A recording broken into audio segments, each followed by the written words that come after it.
burya kw'isi hari ingwano zitatu turwana. Iya mbere ni kuba uri umuntu wiruka. Iya kabiri ni kuba uri umuntu urindira. Iya gatatu nayo atayindi itari kure ni kuba uri umuntu usubira inyuma. None wibaza wewe ugwana n'ingwano iyahe?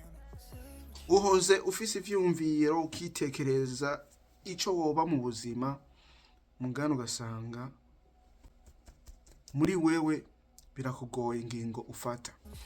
Rero ukurikize izo ngwano zitatu dufise, woba ufise ingwano iyahe uriko uragwana nayo. No munsi cyangwa nakubwire ico wokora. Naco nta kindi atari gutangura mwaka kanya ugakora. Nturindire, ntiwirukange, ntusubire inyuma. Mwaka kanya ka none kora.